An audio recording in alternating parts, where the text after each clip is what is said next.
วันนี้เป็นวันสำคัญนะครับเป็นบริษัทแล้วก็เป็นวันที่ประชาชนได้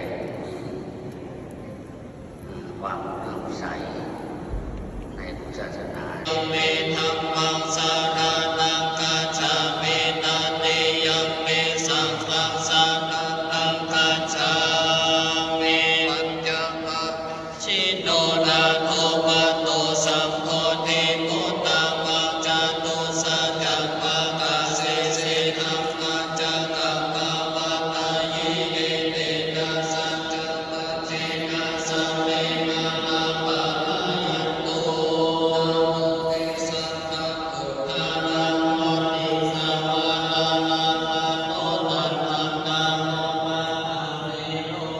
อาคาโลมะหายาโสสังฆังนังกัตโตโลกาหิโตเตปังกาโนโชติคาโนโมตัญโยจักตายานิพพานายาสัพวันตันติ